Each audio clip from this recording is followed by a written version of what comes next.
नमस्कार बच्चों, आज हम स्टार्ट करने वाले हैं एक्सपोनेंशियल फंक्शन। देखो, एक्सपोनेंशियल फंक्शन हम पढ़ने वाले हैं चरघातांकी फलन। देखिएगा, चलिए मैं एक्सप्रेशन लिख रहा हूं बच्चों। y इक्वल टू में a to the power x, y equal to में a to the power x, जहां पे where a is positive number, a is positive number and a is not equal to 1। a कैसा होगा? Positive होगा और 1 के equal नहीं होगा। क्लियर है? तो ये जो एक्सप्रेशन होगा ना, इसे हम बोलेंगे क्या? Exponential function. Exponential function y equal to a to the power x एक चरघातांकी फलन है जहां a greater than 0 and not equal to 1 होगा। याद कीजिएगा बच्चों, हमने पढ़ा था जैसे y इक्वल टू में log x to the base a, या फिर मैं x और y को इंटरचेंज कर दूं। यहाँ पे देखिएगा, आप इधर x लिख देते हैं और यहाँ मैं ले लूं y। तो जैसे ही मैंने ये log हटाया होगा, y बराबर आपको क्या दिख रहा है? a की घात x। हमने जब log पढ़ा था उस टाइम मैंने बताया था आपको, किसी भी नंबर को रिप्रेजेंट करने के दो तरीके होते हैं, logarithmic form and exponential form, लघु गुणक रूप तथा चरघातांकी रूप। तो ये देखो, ये जो रूप आ रहा है ना, ये चरघातांकी रूप आ रहा है, एक्सपोनेंशियल फॉर्म आ रहा है। तो इसी को हम क्या बोल रहे हैं? Exponential function. ये चीज कहां से निकल के आई होगी? ये देखिए, यहां से मैंने जैसे ही log हटाया, y equal to a to the power x बना। हम जानते हैं जब log हमने पढ़ा था तो log का बेस जो होता था वो कैसा होता था? Positive and not equal to 1। तो बच्चों, ये जो चीज निकल के आई है ना, ये वाली, ये वहीं से निकल के आई है। ये मैंने वहां पे आपको बहुत अच्छे से एक्सप्लेन किया था। क्लियर? तो आपको ये ध्यान रखना है, y equal to a to the power x एक एक्सपोनेंशियल फंक्शन है जहां पे a कैसा होगा, हमेशा ध्यान रखिएगा। जो ये बेस है ना, a को क्या बोला जाता है? बेस, आधार। बेस कैसा होगा? पॉजिटिव और नॉट इक्वल टू 1। पॉजिटिव होगा और 1 के इक्वल नहीं होगा। क्लियर? अब इसके ग्राफ की बात करते हैं हम, y equal to a to the power x के। हाँ, तो अब आ जाइए, ग्राफ देखते हैं चरघातांकी फलन का ग्राफ की बात कर लेते हैं। देखिए, जब y equal to a to the power x का आपको ग्राफ बनाना होगा, y equal to a to the power x का ग्राफ बनाना है, तो मैं दो केस लेके चलूंगा। केस 1, फर्स्ट केस होगा जिसमें मैंने बेस को 1 से बढ़ा लिया होगा। केस 2 इधर बना देते हैं। सेकंड केस जहां पे मैंने बेस को 1 से छोटा और 0 से बढ़ा लिया होगा। दो केस बनेंगे। क्लियर है? देखो, फर्स्ट केस, जब मैंने बेस को 1 से बढ़ा दिया है, मेरा जो ग्राफ बनेगा ना, वो देखिएगा ग्राफ कैसा बनेगा। लेट्स से मैंने बेस को लिया हो 2, बेस को 2 लिया होगा आपने बच्चों। ये x और ये y मार्क कर देता हूं मैं, दोनों के वैल्यूज ले चलते हैं अपन। जब मैंने x को 0 लिया होगा, देखिए फंक्शन क्या बन चुका होगा अभी, y equal to 2 to the power x। जब x को 0 डाला, y क्या दिखेगा? 1। x को 1 लिया, y क्या दिखेगा? 2। x को 2 लिया, y क्या दिखेगा? 4। x को -1 लें, 1/2। x को -2 लें, 1/4। ऐसा ही कुछ दिखेगा क्या आपको? चलिए पॉइंट मार्क कर देते हैं, 0,1। ये कुछ पॉइंट दिखेगा 0,1। क्लियर है? 1,2 इधर कहीं आया होगा, 2,4 इधर कहीं आया होगा, -1,1/2, -2,1/4। ऐसा ही कुछ आया होगा क्या बच्चों? अगर इन सभी पॉइंट्स को हम ज्वाइन करें, तो ग्राफ कुछ ऐसा दिखेगा क्या? a to the power x का ग्राफ, जब बेस हमारा कैसा है? 1 से बड़ा है, वो कुछ ऐसा दिखेगा। y एक्सिस को कहाँ कट कर रहा है? 0,1 पे। y एक्सिस को कट कहाँ कर रहा है? 0,1 पे। देखिए, ये आपकी लाइन हो गई, y इक्वल टू 1। अब ध्यान से देखिएगा, ये जो ग्राफ है, जैसे ही मैंने x को बढ़ाया, मेरा y भी क्या हो रहा है? इंक्रीज हो रहा है। जैसे जैसे x बढ़ता जा रहा है, y भी क्या होता जा रहा है? इंक्रीज होता जा रहा है। तो मैं इस फंक्शन को क्या बोल सकता हूं बच्चों? ये फंक्शन कैसा होगा? Increasing in nature. ग्राफ कैसा है? इंक्रीजिंग इन नेचर, वर्धमान होगा। नेक्स्ट पॉइंट हम बात करते हैं, देखो मैंने यहाँ पे 2 पॉइंट लिए लेट से, x1 सेकेंड पॉइंट x2, इधर क्या हो जाएगा a to the power x1 a to the power x2, clear है। तो आपको बच्चों यहाँ पे क्या दिख रहा है, मैं ध्यान से अगर देखता हूँ तो मुझे दिख रहा है a to the power x2 is greater than a to the power x1, ऐसा है क्या? अगर आप इस बेस को हटाते हैं तो मुझे क्या दिखेगा, x2 is greater then x1, clear है। याद करें जब हमने लोगेरिथम पढ़ा था तब मैंने बात की थी, जब बेस हमारा 1 से बड़ा होगा तब इनइक्वालिटी का साइन रिवर्स नहीं होता है, इनइक्वालिटी का साइन अनचेंज्ड होता है, असमीका का चिन्ह अपरिवर्तित होता है, क्लियर। तो वही सेम चीज यहाँ पे भी अप्लाई हो रही है। जैसे ही मैंने देखो ये हटाया तो मुझे क्या दिखा, x2 is greater then x1, inequality का साइन चेंज नहीं हुआ। कब? जब बेस कैसा था, 1 से बड़ा, बेस कैसा था, 1 से बड़ा। नेक्स्ट केस आ जाते हैं, केस नंबर 2, मैं बेस ले लेता हूँ 1 से छोटा। अब देखो मैं ये टेबल नहीं बना रहा हूँ, ये आप लोग बना के वेरीफाई कर सकते हैं, मैं डायरेक्टली ग्राफ बना के दिखा रहा हूँ, है ना, मैं डायरेक्टली ग्राफ बना रहा हूँ, आप चेक कर सकते हैं बच्चों, है ना, क्लियर। देखिए बेस जब 1 से छोटा होगा इसका ग्राफ आएगा ये कुछ, ये सेम पॉइंट होगा 0,1, वाई एक्सिस को वहीं कट करेगा। बेस 1 से छोटा है, ग्राफ कैसा आ रहा है, डिक्रीजिंग, जैसे जैसे x बढ़ रहा है y क्या हो रहा है, कम हो रहा है। तो मैं इस ग्राफ को क्या बोल सकता हूँ, डिक्रीजिंग इन नेचर, आसमान होगा, डिक्रीज होगा, क्लियर है। नेक्स्ट पॉइंट, इनइक्वालिटी की बात कर लेते हैं। नेक्स्ट पॉइंट में लिख रहा हूँ, देखो 2 पॉइंट लेके चल लेते हैं, कोई भी 2 पॉइंट लेके चल लेते हैं। ये देखो x1 x2 a to the power, या इसे x1 लो, इसे x2 लो, x1 x2 a to the power x1 a to the power x2, clear है। क्या बच्चों यहाँ पे a to the power x1 a to the power x2 से बड़ा दिख रहा है आपको, दिख रहा है। जैसे ही मैं ये बेस हटाता हूँ, जैसे ही मैं ये बेस हटाता हूँ, मुझे यहाँ क्या दिखेगा, क्या दिखेगा, x2 बड़ा है या x1 बड़ा है, x2 बड़ा है, तो x2 is greater then x1, या ऐसे लिखें। ये इनइक्वालिटी का साइन क्या हुआ, चेंज हुआ। जैसे ही यहाँ से बेस हटा, देखो इनइक्वालिटी का साइन क्या हुआ, चेंज हुआ। जैसा लोग में हुआ करता था सेम चीज यहाँ भी हो रही है, क्लियर है क्या। तो जब आपका बेस 1 से छोटा होगा इनइक्वालिटी का साइन क्या होगा, चेंज होगा। ध्यान रखने वाली बात है, ये पॉइंट बहुत नोट करने वाले हैं दोनों, ये वाला केस और ये वाला केस, क्लियर है, बात समझ नहीं होगी। एक और पॉइंट आप चाहें तो लिख लें, ये भी इम्पोर्टेंट है।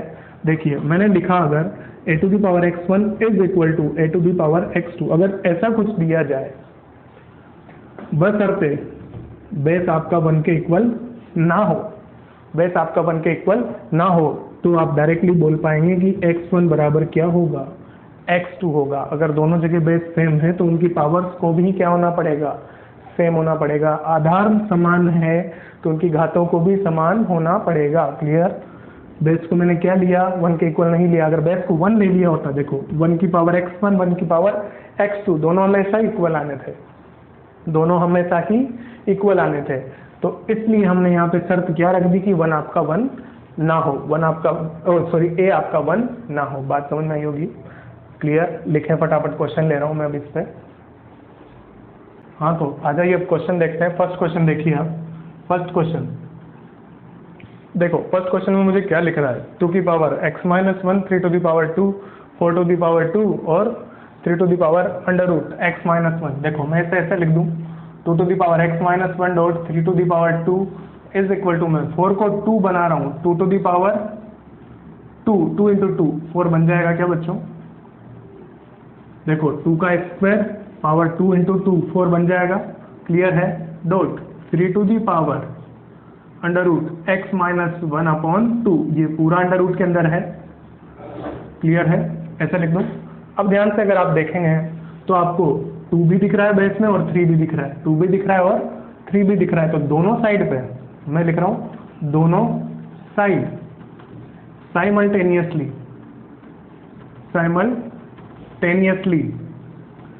2 एंड 3 की पावर सेम हो दोनों साइड पे एक साथ 2 तथा 3 की घात समान होनी चाहिए, तब जाके हमारा काम होगा, तब जाके हम बोल पाएंगे कि ये दोनों क्या होंगे, इक्वल होंगे। देखो 2 की पावर दोनों साइड इक्वल हो, मतलब आपको क्या दिख रहा है, एक साथ। क्लियर है? मतलब x माइनस 1 मुझे दिख रहा है 4। और नेक्स्ट इक्वेशन मिला मुझे, देखो under root x minus 1 upon में 2 इक्वल टू में 2। समझ में आया होगा? यहाँ से आपको x मिल जाएगा 5 और यहाँ से आपको x क्या मिलेगा, देखो सामने भेजा, सॉरी स्क्वायर कर दें पहले, तो x minus 1 upon 2 equal to में 4, 4 टू जा 8, x इक्वल टू 9। तो देखो यहाँ से x 9 मिला और यहाँ से x 5 मिला। तो दोनों साइड, मैंने क्या बोला था, दोनों साइड साइमल्टेनियसली 2 और 3 की घात सेम हो। तो देखो जब x को 9 डालेंगे तो ये क्या बना, 2 की पावर 8 और 2 की घात 4। तो ये इक्वल तो नहीं हो पाएगा ना, दोनों साइड 2 की घात क्या होनी चाहिए, सेम होनी चाहिए ना। वो 9 के लिए होगी और 5 डाल के देखें 5, 2 की घात तो सेम आ गई, पर 5 यहाँ डालेंगे मैं क्या लिखूँ, x को यहाँ डालें 5 माइनस 4 कितना हो चुका है, 5 माइनस 1 4 अपॉन 2, तो यहाँ आया √2 और यहाँ आ रहा है 2। तो देखो दोनों केस में, मतलब यहाँ पे ये दोनों आंसर नहीं है, यहाँ पे x का वैल्यू क्या आ जाएगा, 5। बात समझ में आई होगी? ये चीज़ें दोनों को सेटिस्फाई करनी चाहिए। यहाँ भी 5 आता, यहाँ भी 5 आता, तो मैं बोल देता कि मेरा x इक्वल टू 5 आंसर होगा, या हो सकता है यहाँ भी 9 मिल जाता, यहाँ भी 9 मिल जाता, तो मैं बोलता x इक्वल टू 9 हमारा आंसर होगा। क्लियर है? लिखें। क्वेश्चन नंबर 2 देखते हैं। क्वेश्चन नंबर 2, सेकेंड क्वेश्चन को अगर देखो थोड़ा सा हम सोल्व करें इसे, तो ये देखो x टू दी पावर 1 और x to the power 1 upon 2, मैं इसे क्या लिख सकता हूँ, x dot x to the power 1 upon 2 to the power x equal to में x to the power x dot x to the power 1 upon 2, ऐसा कर सकते हैं क्या हम? क्लियर है? तो यहाँ से देखें आप क्या बन जाएगा, x to the power 3 upon 2 x भी मल्टीप्लाई होगा इक्वल टू में x to the power 3 upon 2। Clear है? अब देखो यहाँ पे दोनों जगह बेस x है, दोनों जगह बेस x है। दो केस बन सकते हैं इसमें। एक केस बनेगा जब आपका बेस कैसा हो, 1। अगर मैंने x को 1 लिया होगा, देखो दोनों साइड इक्वल हो जाएंगी, 1 टू दी पावर कुछ भी लें, 1 टू दी पावर कुछ भी लें, दोनों साइड क्या होने वाली है, इक्वल होने वाली है। तो x इक्वल टू 1 मेरा आंसर होगा क्या? जी हाँ, बिल्कुल होगा। नेक्स्ट आप बात करें, बेस सेम है तो पावर्स की बात कर ली जाए। Powers 3 upon 2 x equal to x to the power 3 upon 2। Clear है? दोनों साइड क्या कर दे दिए बच्चों? आप क्या करें, ये 2 हटाना है तो मैं स्क्वायर कर दूं, स्क्वायर किया होगा 9/4 x स्क्वायर इक्वल टू में x टू दी पावर 3। दिखेगा ऐसा कुछ? ये दिखेगा हमें। क्लियर? इधर ले आए एक्स स्क्वायर कॉमन ले लें आप, आपको क्या दिखेगा, 9/4 माइनस एक्स इक्वल टू 0। तो यहाँ से मुझे दो आंसर मिले, x equal to 0 and 9/4, x equal to 0 and 9/4। तो मेरे ओवरऑल कितने आंसर आ गए? x इक्वल टू 1 तो मुझे दिख ही चुका था, 0 आया, 9/4 आया। क्लियर है? अब देखो ध्यान से, अब ध्यान से देखने वाली बात है, जब आपने x को 0 लिया होगा, देखो कहीं भी डाल दो, यहाँ पे डालो 0 to the power 0, when x equal to 0, जो आपका इक्वेशन था गिवन इक्वेशन में, वो क्या बन रहा है, 0 टू दी पावर 0। और ध्यान रखिएगा, ये जो 0 टू दी पावर 0 आ रहा है ना, ये होता है इनडिटर्मिनेट फॉर्म। इनडिटर्मिनेट फॉर्म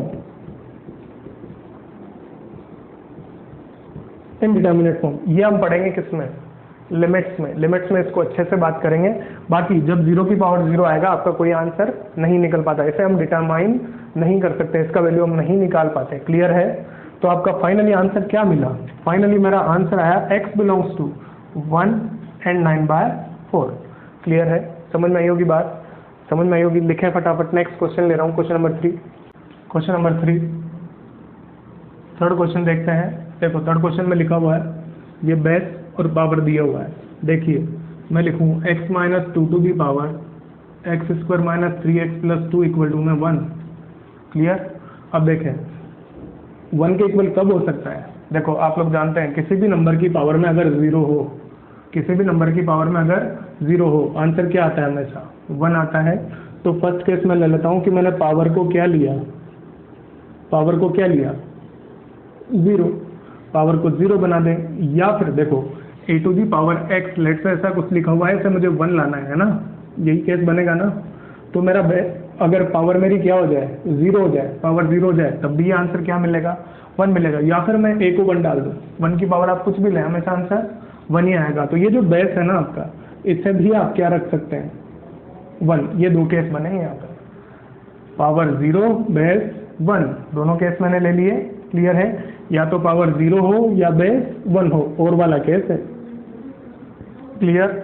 चले देखें, यहाँ मैं सॉल्व करूँ, इसे फैक्टराइज करें, x square minus 2x minus x plus 2 equal to 0।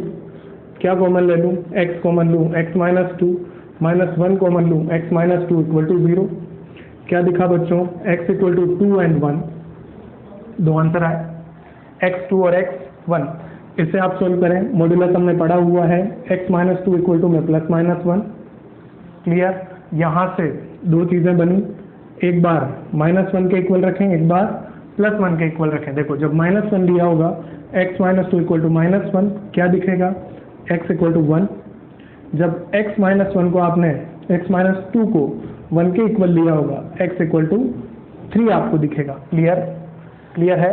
तो फाइनली हमें बच्चों क्या आंसर दिखे, और वाला केस था, क्या लेना पड़ेगा यूनियन। तो फाइनली x के जो आंसर आए आपके वो क्या है 1 2 3, 1 2 एंड 3। कुछ भी रखें आप, कुछ भी रखें, आपका आंसर क्या हो जाएगा, क्लियर है। अब देखें, अब ट्विस्ट कहाँ है, x इक्वल टू 2 को रख के देखो आप, x इक्वल टू 2 जब आपने यहाँ डाला होगा ना, 2 माइनस 2 0, 2 इसका फैक्टर है, तो ये भी क्या बनेगा 0। जब मैंने x को 2 लिया होगा, मेरा आंसर कैसा आया होगा 0 to the power 0 indeterminate form. ये चीज़ें आपको अच्छे से देख लेनी है। जब मैंने x को 2 लिया होगा ना, तो मुझे 0 टू दी पावर 0 मिला होगा। इस आंसर को हम एक्सेप्ट नहीं कर सकते, तो फाइनली आपका answer x belongs to 1 and 2, sorry 1 and 3। x को आप 1 और 3 ही ले सकते हैं, क्लियर है, समझ में आया होगा। नेक्स्ट क्वेश्चन, क्वेश्चन नंबर 4 आ जाइए फटाफट से। क्वेश्चन नंबर 4 देखते हैं हम। क्वेश्चन नंबर 4, अब in equation, exponential in equation, in equalities में दिया हुआ है आपको, है ना भाई। तो देखो सबसे पहला मेरा स्टेप होगा कि मैं दोनों साइड के बेस को सेम बनाऊं, दोनों साइड के बेस को सेम बनाऊं। क्वेश्चन अगर आप ध्यान से देख पा रहे होंगे, फोर्थ क्वेश्चन, तो एक साइड बेस दिया हुआ है 1/2 और दूसरी साइड जो बेस है वो क्या दिया हुआ है हमें, एक साइड 1/2 और दूसरी साइड क्या दिया हुआ है 4। तो चलिए मैं इस क्वेश्चन को ऐसा लिख पाऊंगा क्या, 1/2 to the power modulus x minus 1 is greater than 1/2 to the power -2, clear है, ऐसा लिख पाएंगे, आपको समझ में आ रहा होगा। अब देखें बेस कैसा है, बेस कैसा है 1 से छोटा, इन इक्वेशन का साइन रिवर्स होगा, मतलब mode x minus 1 less than -2, ऐसा ही लिखना पड़ेगा, साइन रिवर्स होगा। अब देखें ये मॉड्यूलस के अंदर लिखा हुआ है, मतलब कैसा होगा ऑलवेज पॉजिटिव, और ये किससे छोटा दिया हुआ है -2 से। तो क्या ये कभी -2 से छोटा हो पाएगा, नहीं हो पाएगा, इसलिए यहाँ पे answer x belongs to 5, clear है। जब ये मॉड्यूलस x माइनस 1 अगर ग्रेटर देन 2 दिया होता, आपको मैं सॉल्व करना सिखा चुका हूँ मॉड्यूलस इनइक्वालिटीज में, क्लियर है, ये समझ में आया होगा। नेक्स्ट क्वेश्चन, क्वेश्चन नंबर 5 पे आ जाए हम। क्वेश्चन नंबर 5 हम देख रहे हैं, चलिए क्वेश्चन नंबर 5 में भी आपको क्या करना पड़ेगा, पहले बेस को सेम बनाना पड़ेगा। इन इक्वेशन को सॉल्व करना है मुझे, तो मैं बेस को क्या बनाऊं, पहले सेम बनाऊं। देखो एक साइड बेस 2 दिया हुआ है और एक साइड 1/4 लिखा हुआ है डायरेक्टली, तो 1/4 को 2 के बेस में चेंज कर सकते हैं क्या हम, 2 के बेस में चेंज कर सकते हैं क्या। मैं लिखूं देखो 2 to the power modulus of x minus mod x minus 1 upon x minus 3 और less than 2 to the power -2। Base कैसा है 1 से बड़ा, इन इक्वेशन का साइन चेंज नहीं होगा, x माइनस 3 लेस देन -2 को इधर ले आता हूँ, मैं एलसीएम लेता हूँ, मोड x माइनस 1 देखो इधर आया होगा, प्लस आया होगा, plus 2x minus 6 upon x minus 3 less than 0। ऐसा ही कुछ बनने वाला है क्या? क्लियर है? अब ध्यान से देखें, modulus mode inequality. Mode inequality हमने सोल्व करना सीखा था क्या बच्चों? वहाँ करता हूँ, स्पेस है हमारे पास। मोड इनइक्वालिटी को सोल्व करना हम पढ़ चुके हैं। चलिए मॉडुलस इनइक्वालिटी सोल्व कर रहे हैं, है ना। इसमें देखो दो केस बनेंगे आपके, ये 0, एक बार 0 से बड़ा x greater than 0 equal to ले लें, एक बार x लेस देन 0। जब x लेस देन 0 होगा ये मॉडुलस माइनस साइन के साथ खुलेगा, तो ये क्या बनेगा? Minus x minus 1 plus 2x minus 6 upon x minus 3 less than 0। Clear?